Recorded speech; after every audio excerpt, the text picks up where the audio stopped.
Welcome neighborhood fam. My neighbors was good. Hit that like, drop a share. Spread the word through the hood. Scripture Sundays at night. We break bread on the line. Zoom call Fridays, Saturdays. Word sharper than knives. Tapping face to face. Yeah, we linking on the block. Last Sunday every month, pull up built with the fly. If the spirit hit your chest, so arms, no cap, send it cash app. Barack at the water for that. I'm pushing graphics 50 flat, unlimited flips. Turn around so quick like a brick in the projects. Yeah, them 10 commandment chains, yeah, I'm serving the block. 1 for 10, 2 for 15, double-sided come cop. It's ministry and hustle, we ain't playing no games. Plug in, show love, put respect on his name. Tawadaya Hawa, Tawadaya Hawa, Tawadaya Hawa, in Yahushua's name. Tawadaya Hawa, Tawadaya Hawa, Tawadaya Hawa, in Yahushua's name. Welcome to the neighborhood. I pledge allegiance to the Bible of the house of Yahshua, for which it stands, one nation under Yahweh. I'll make it a lamp unto my feet and a light to my path. I will hide your word in my heart, that I may not sin against it. For in your word is freedom and redemption to the house of Yahshua. Yahweh, in the name of Yahushua, I pray and rebuke every spiritual curse that has come upon me.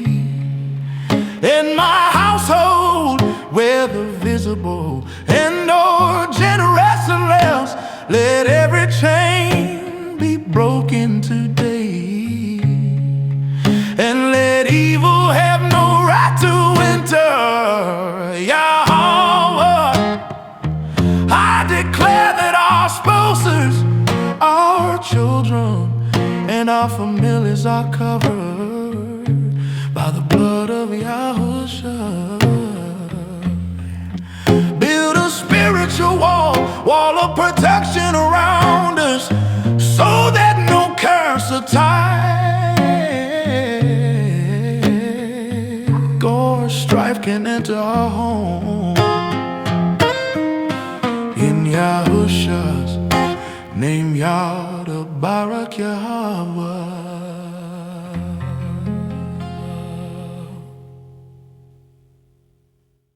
What y'all for tuning on in. Peace, grace, and mercy to y'all. Today we are looking at the true origins of Thanksgiving and why us as believers or Israelites, Christians, or whatever have you, must not partake in these things. So in part one, we're looking at the historical origin of Thanksgiving. So in part one, section A, the real 1621 story is not what schools are teaching. So let's look at that. The Thanksgiving story taught in American classrooms is a mythical peace tale, which was created back in the 1800s.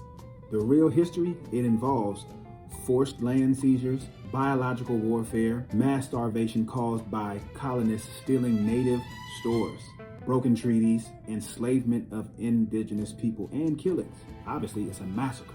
This is what you're actually celebrating. We're going to the origins, so you cannot change what actually happened into something else by just saying it's just about family. In section B, the 1637 Thanksgiving Proclamation Massacre of the Pequots. Take a dive at that. Now, the first official government declared Thanksgiving was in 1637 by Governor John Winthrop. 1637, Bible here is 1611. It wasn't about food or peace. When y'all think about Thanksgiving and how the family comes around and what we do today, it wasn't about that at all. This is what the government itself has got you to believe that it was about. It's not about that at all. It celebrated the slaughter of over 700 Pequot men, women, and children during their Green Corn Festival. These natives that were here, that were slaughtered or tricked, manipulated, conned by the government and their soldiers, they actually celebrated the slaughtering or the conquering. Just like you would do it at any other time if you won a battle, if you won a game, right? Let's say you're playing a football game, basketball game, baseball game, and after you guys win, what do? Y'all go out for pizza to celebrate the victory. This is what they were doing. Survivors from this slaughter were turned into slaves, and they were sold into slavery. So if you wasn't killed, you were turned into slaves. So this is why people get the thought process of, oh, natives were actually us Negroes. Nah, not so.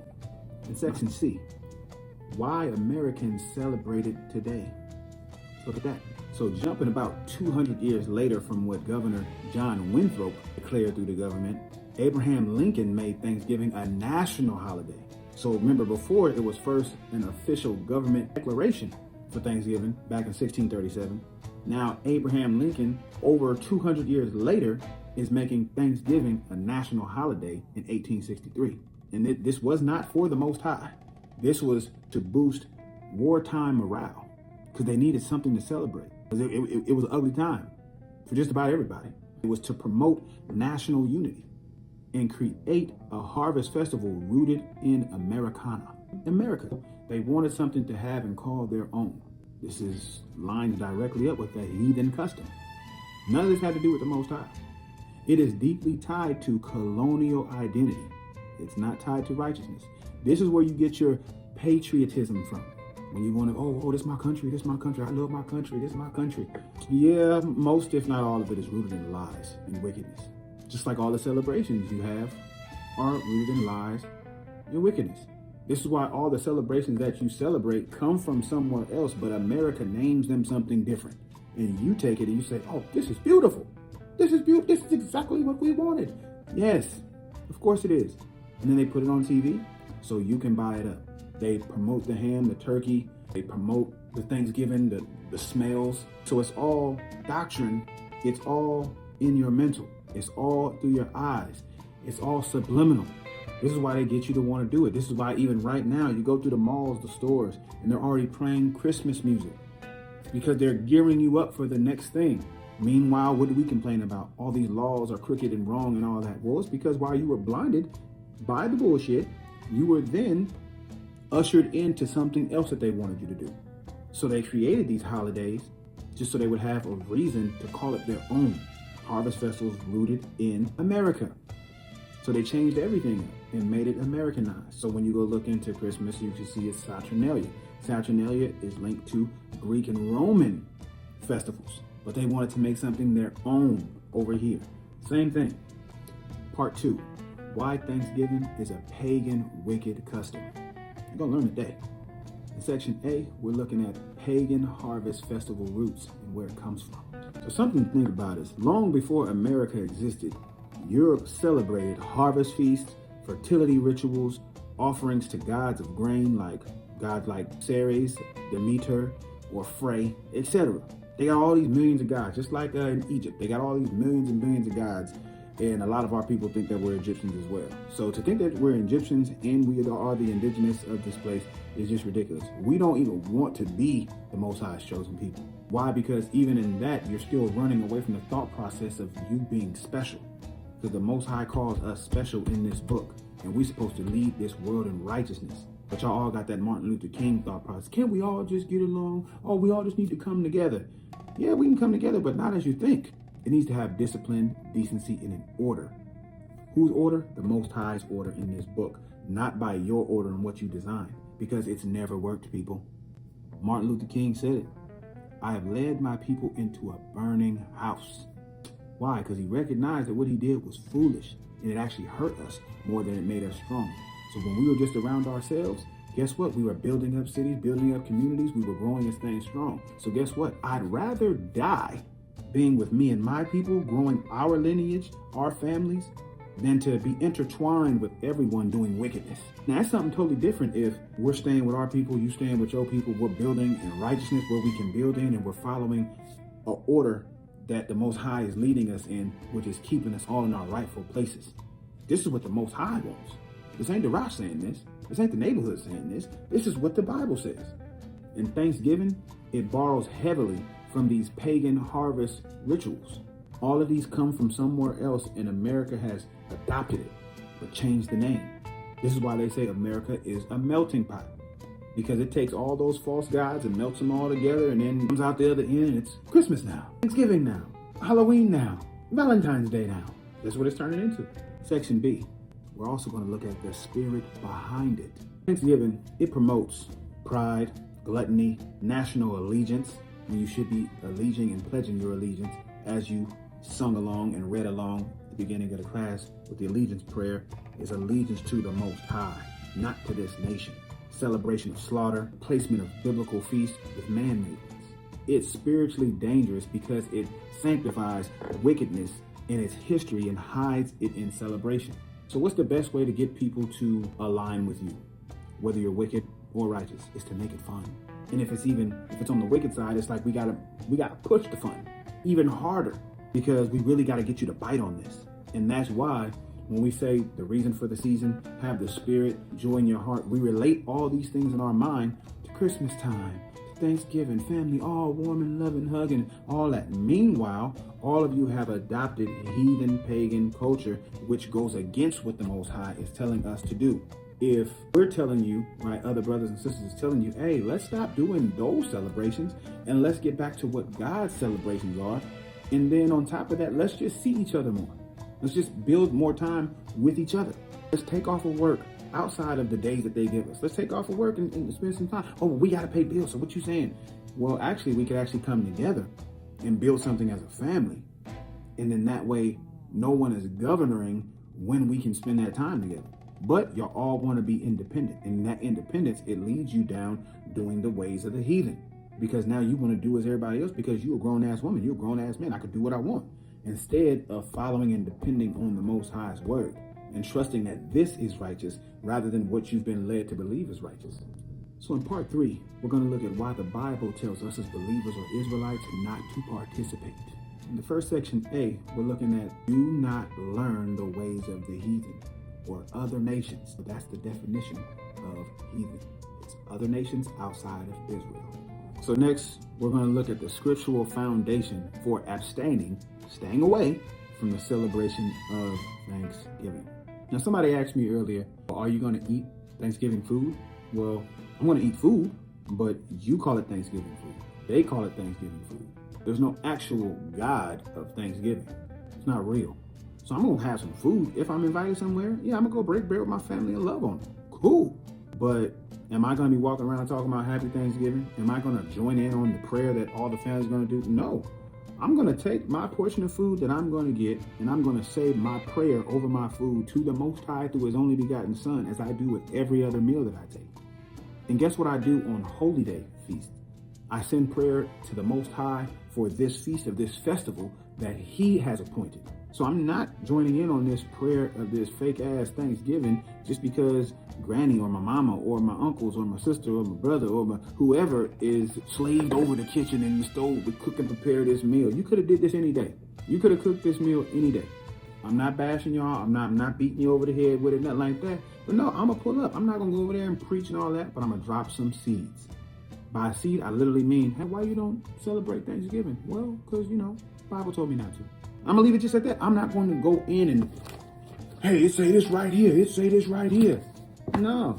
And then if they want to know more, well, where it say that at? Again, I'm not going to go deep. I'm just going to show them. Boom. These scriptures.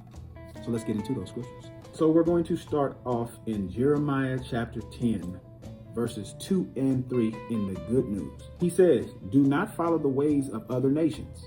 In the KJV, it says, do not follow or go in the way of the heathen.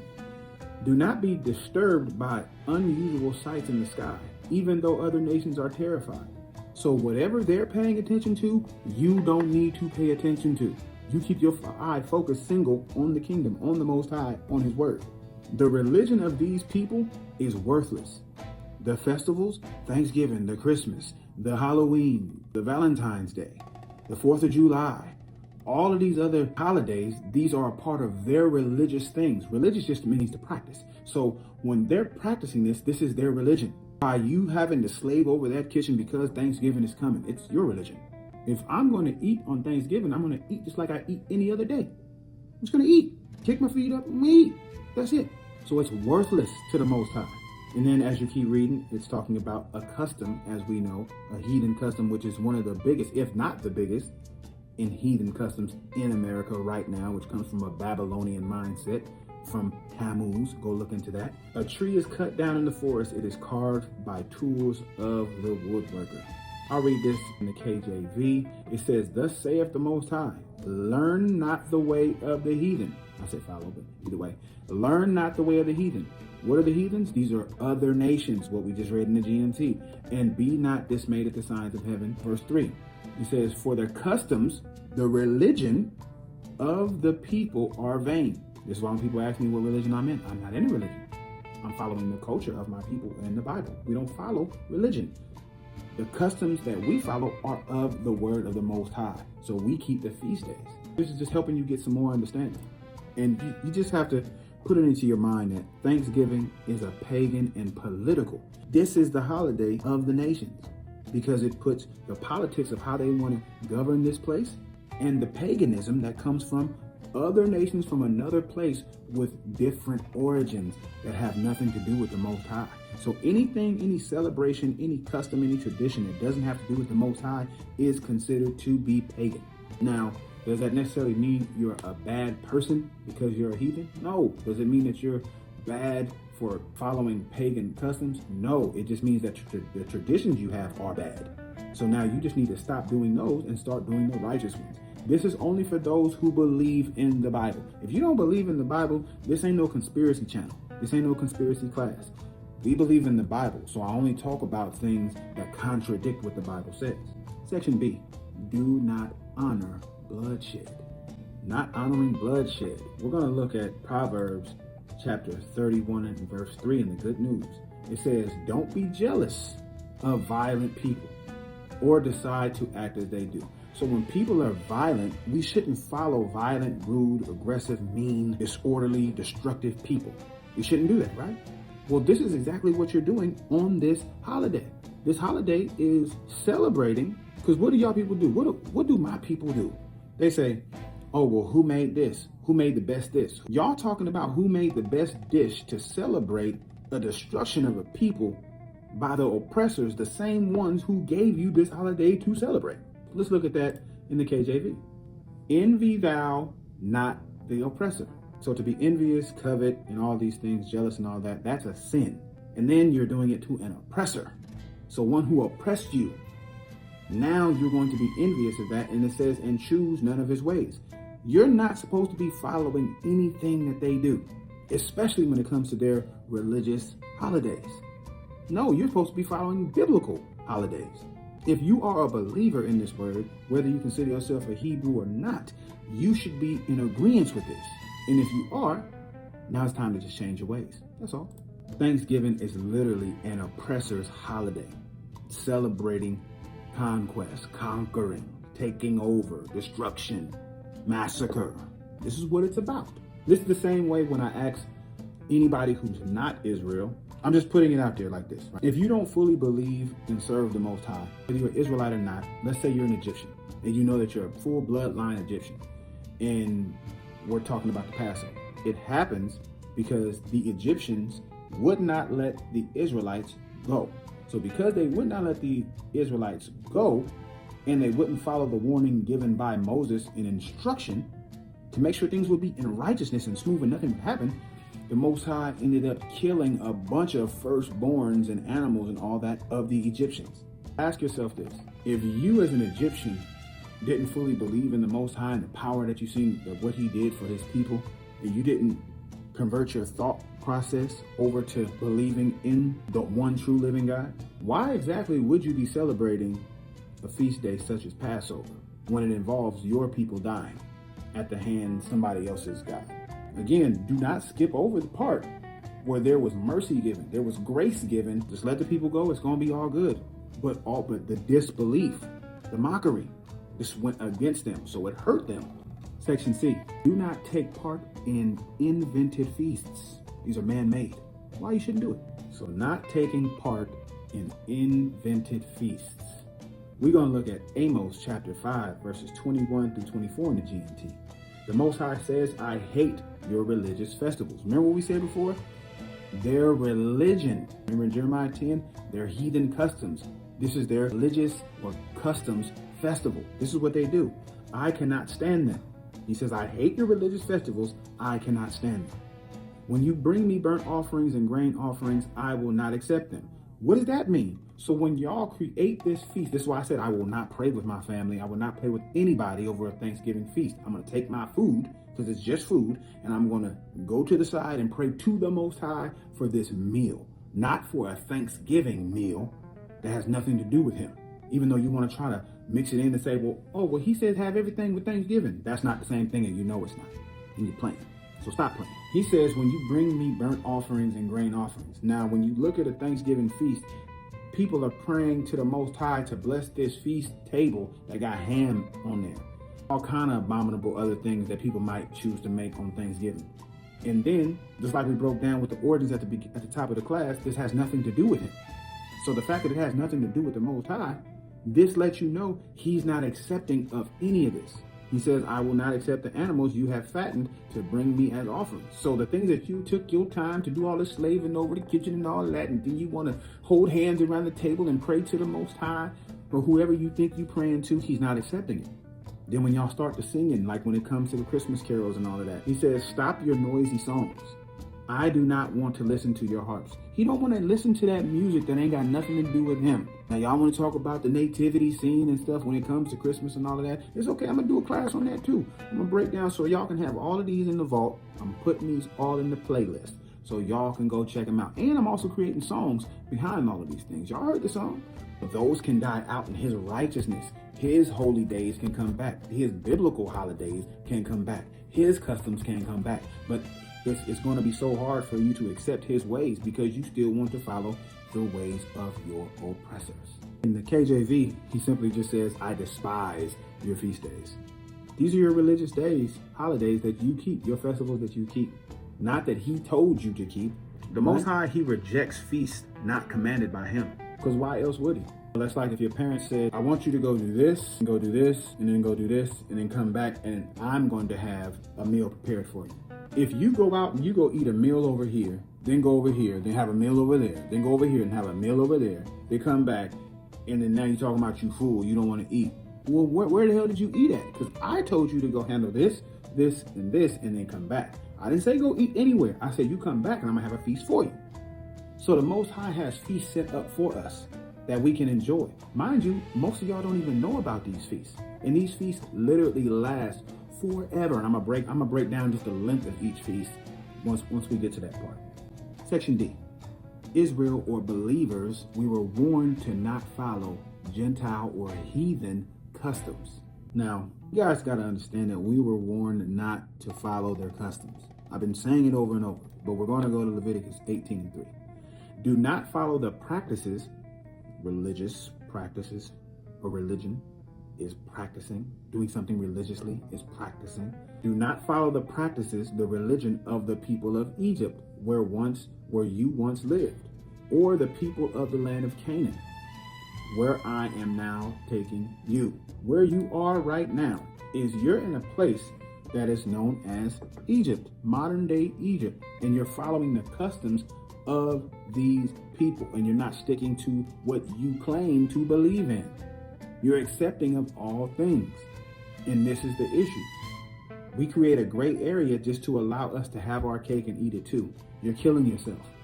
And the most important part is you're helping in the damnation of where your soul is going to end up.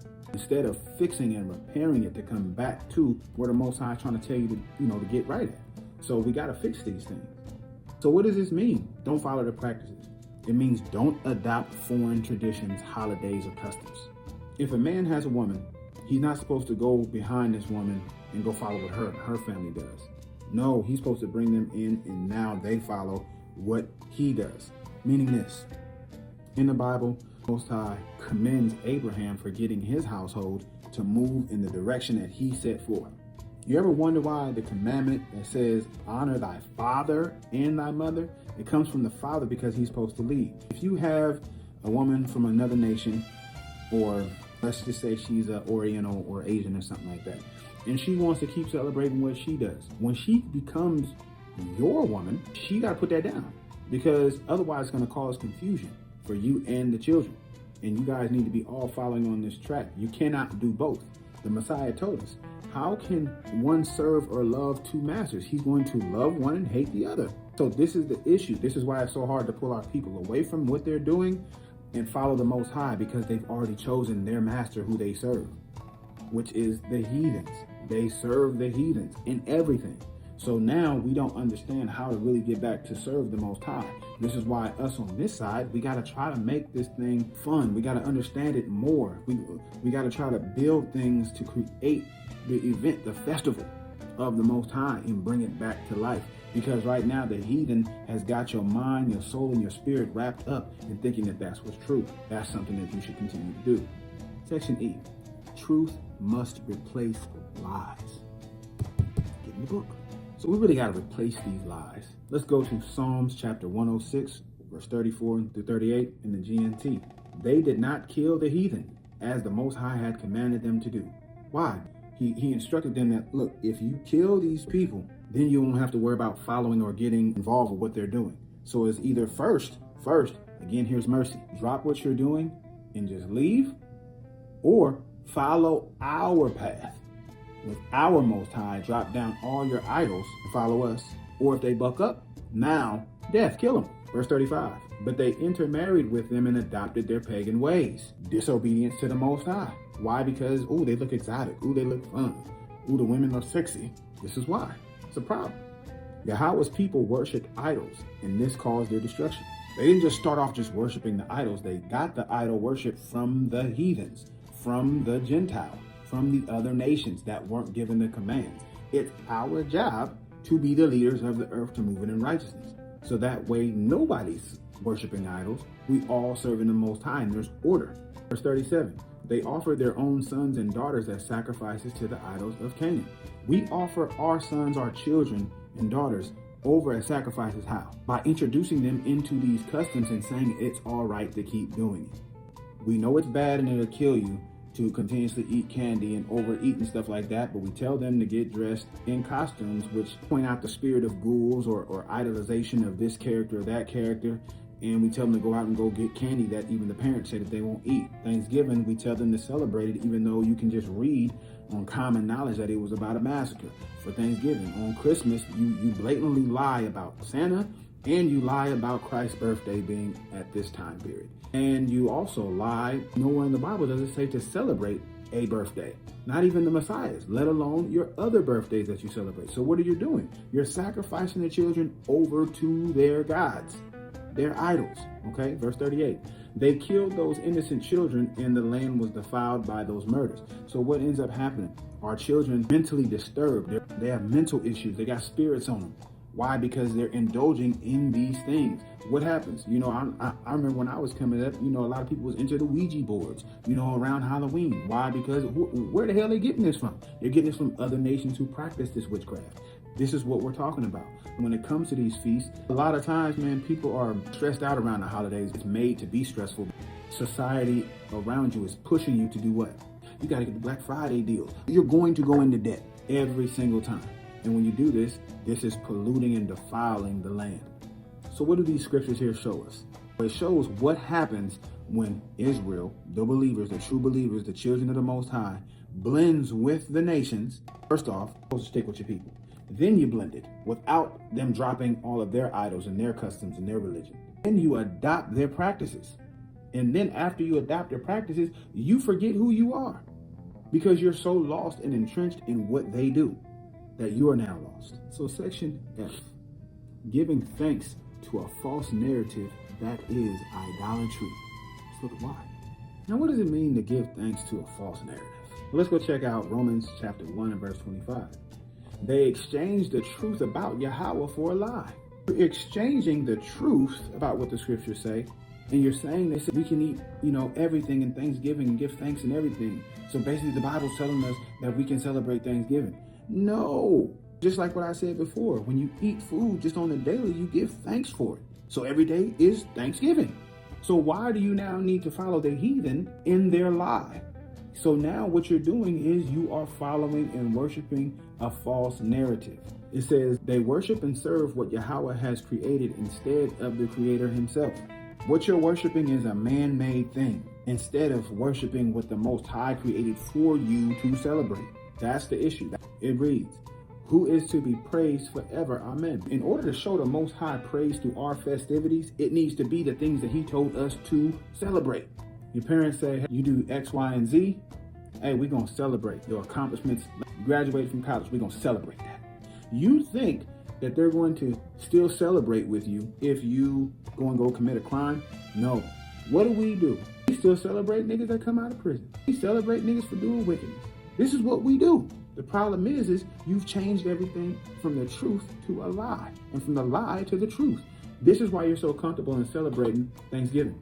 Thanksgiving gives thanks to America, not the Most High. And you love your oppressor. You love the things your oppressor has made affordable to you. Even though we created most of it, they just took ownership. Part 4 of the class. What Israel, Israelites, Hebrews, or believers, whether you call yourself Christians or not, should be doing instead of celebrating this or these holidays that are man-made by heathens or Gentiles. Section A, keep the Most High's actual holidays, feast days, festivals, holy days. Going to those holy days I was talking about. The Most High, he gave us true holidays, true holy days, not man-made ones. Passover, unleavened bread, it's 8 days. Then you got Pentecost, that's a day. Then you got trumpets, that's another day. Then you got Day of Atonement, that's another day. Then you got Tabernacles, that's another 8-day feast. Feast of Dedication, that's another 8-day feast. Then you have Nicanor into Purim, that's 3 straight days of feasting. I forgot to mention in between Passover and Pentecost, you got the Day of Simon, that's another feast day. Not to mention every week you got a Sabbath day. Not to mention you got the new moons, similar to trumpets, which is every month. So you have a total of 82 or so days of worship. So you think it's a restriction that the Most High is trying to put you on when you start following this way? Nah, it's turned up. Now, what we just went over, these are commanded, unlike Thanksgiving, unlike Christmas, unlike all these other holidays that you're keeping. That's of the world. Part 5 of class. Festival of Dedication. Hanukkah, Feast of Dedication. This is the right celebration that you should be celebrating in this season. So in section A, this Feast of Dedication is the dedication that you should be celebrating because it happens around the same time. Mind you, the wicked, they thought to change times and seasons. So they're actually copying the righteous, but they're doing it in a wicked way. This one happens around the same time in the same seasonal period of what you would be keeping as Thanksgiving. While the world celebrates Thanksgiving, us believers, Israelites, Hebrews, we celebrate the dedication, which is in the 9th month. Biblically, it's an 8-day feast. Now, why does it matter? It honors the cleansing of the temple, which is your body. Just something to note, just for believers. Before each feast day, I know I'm practicing a fast, a spiritual fast to the Most High, and a detox, using herbs and just fruits and vegetables. Use each feast that is mentioned as a sort of dedication. But it's about dedicating and cleansing the temple. It's about the victory over a Greek empire who was looking to kill us. So we were celebrating the Most High's power to give to us to help protect us from wicked people. Restoration of worship, because we're getting our temple back. This is all documented here in this history book. It's the book of receipts. The light overcoming darkness. We're about the light, not the darkness. And obedience over assimilation. To be obedient is to follow righteousness. To assimilate is to do exactly what you're doing. Celebrating Thanksgiving. The scriptures that y'all want to look at on the topic of dedication, you guys can also go check out the series that I have on my channel, the Feast of Dedication series, right there. You can go check that out. But you can go look up 1 Maccabees chapter 4, verses 36 to 59, which is in your Apocrypha. And you can go look at John chapter 10 and verse 22, which is in the New Testament. This is where the Messiah, Yahushua, acknowledges the feast himself. So yes, that's right. Jesus Christ was keeping the feast that the Most High said. He wasn't keeping Thanksgiving. This is the true celebration for believers or Israelites during this season. It's not Thanksgiving. It's not a holiday rooted in genocide. It's a holiday rooted in worship and praise and rededication. Part 6 of today's class, we're going to go over some classroom discussion questions. So the first question is, why is the peaceful pilgrim myth harmful to believers or Israel's understanding of the truth? So to answer the question about Israel's understanding of truth, the reason that the peaceful pilgrim myth can be harmful because it teaches a false story that celebrates the oppressor and makes them look righteous. It conditions our people to see colonizers as heroes instead of violent conquerors. We look at Christopher Columbus and we're giving them honor for something that they shouldn't be honored for. Because if y'all look in the movies, even romantic movies, we celebrate the couple getting together at the end of the movie, but forget the fact that this woman was somebody else's woman. We're actually celebrating adultery. It hides genocide, land theft, and the true foundation of America, just so you can eat. And it bases a whole narrative around that. This is the problem. When we accept their myth, we accept their worldview. So by your acceptance, it allows them to control you because you accept it. Not the biblical truth about nations, oppression, or justice. It causes us believers or Israelites, even you Christians, to sympathize with the oppressor, weakening our spiritual discernment. This is the issue.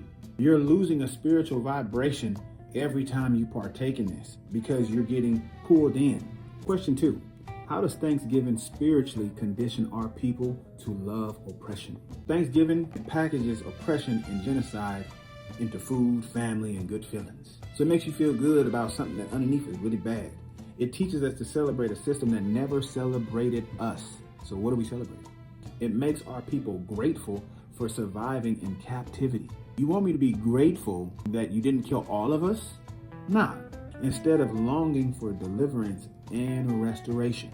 It also trains Israel to ignore injustice as long as it feels good, which is spiritual blindness. So now it's time to heal the blind because you cannot see. Question 3. So in what ways does the festival of dedication, Feast of Lights, Hanukkah, realign believers, Israelites, Hebrews, so on and so forth, Christians, with covenant identity? Think about it. So dedication, it reminds us Israelites, Hebrews, or believers that we restore what is holy.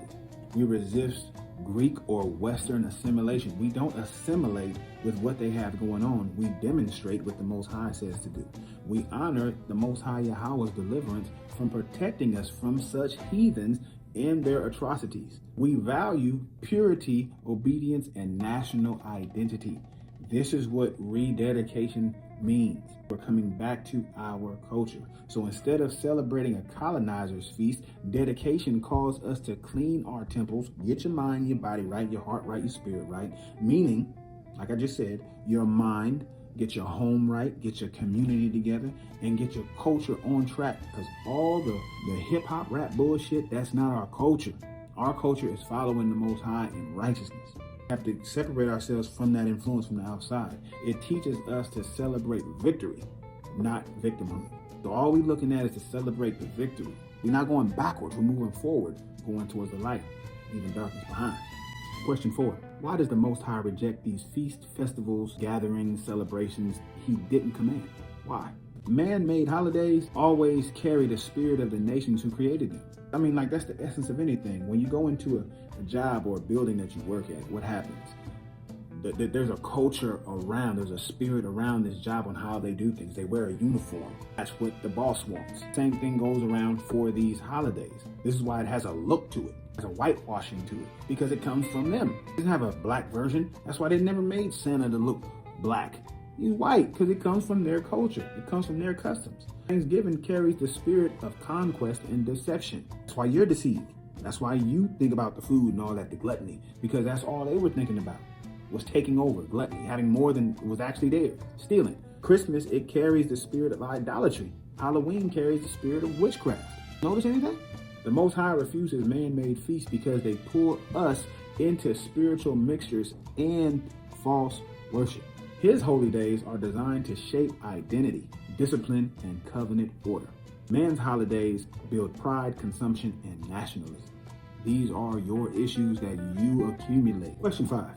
In Revelations chapter 18 and verse 4, what does it mean when it says, "Come out of her, my people," in relation to the holidays? Let's dig into it. So it means to stop living, thinking, and celebrating like America. Don't do it. It's a simulation. And also to remove ourselves mentally, spiritually, and culturally from the systems that molded us. Yeah, you're a product of your environment, which is the government. Coming out of her, this is what it means. Stop following her holidays. Stop honoring her gods. Stop glorifying her history. Stop letting her traditions define your family culture. You guys haven't been doing this forever. You just started. Once that simp in your family line was like, man, we just try it. And it look good, look like the food good, they're having a good time. It means we must deprogram and realign with Yahweh's ways. This is what this means. You got to get your act together. Here's some important clarifying information that you really need to understand. The children of Israel are not the indigenous people in the Americas, but we do understand and we relate to the atrocities and the suffering that they went through. However, us Israelites, we still empathize with their pain. They suffered land theft. It happened to us. We're not in Israel right now. We're not in our land, our holy land. Murder. I know we've been murdered. We're the most murdered people across the earth. That's why I'm talking about the Negroid people. Negroes are the most murdered and killed and maimed and slaved and all that across the earth. And forced assimilation. We feel y'all on this. We suffered slavery, chains, and generational oppression before, during, and after this Thanksgiving massacre happened. Their suffering is not the same as ours. Not at all. And ours is not the same as theirs. But both represent the violence of colonizers. Even though we still partook in most of what they're going through, but it still wasn't the same. We want to respect that matter. Our pain was worldwide under the curses. Indigenous pain was on their land at the hands of colonizers. So you see the difference? It was centralized, just here in their land. Ours was everywhere we went. From the beginning until current. It's always been moving like this. And you can find this back here in the prophecies. So we do not claim their identity. That's not what we're supposed to be doing. We are not natives. We are not indigenous. But we do recognize the injustice they faced because it reflects the same oppressor, same system, and same spirit of conquering conquest. So in this conclusion, Thanksgiving is not innocent, wholesome family gathering. That's not what it is. It is a holiday rooted in bloodshed, colonialism, deception, pagan rituals, and national pride. It ain't got nothing to do with the Most High. For us, participating means embracing oppressors' traditions, celebrating genocide, ignoring the Most High's appointed times, conforming to the world. This is what it's doing to us. But instead, we walk in truth and obedience, honoring dedication, the law, the covenant, the light. I just hope that you guys really get some understanding from this class today. I hope that you got it, and I hope that you get it. I hope that it makes sense for you. I hope that it brings some peace, give you time and your grace, and that you shed mercy on one another. Even if this woke you up today, but it didn't necessarily wake up your cousin, your sister, your mom, your dad, your brother. Let's just hope that we setting seeds, and if we're not setting seeds, then we just sprinkling a little bit of water on that thing. Just hope that you guys understand that this is all for us to get better as a people. No matter who you may be watching this, I just hope that we get better in following the Most High's word as it says, not as you feel or want it to say. So with that, y'all know what it is. Peace, grace, and mercy, y'all. Shalom, shalom from your neighborhood Hebrew. I'm here, where I'm at, back to you. Shalom, shalom. Neighborhood Hebrew, stand up. We expose lies. We restore truth. It's time to talk about this so-called holiday.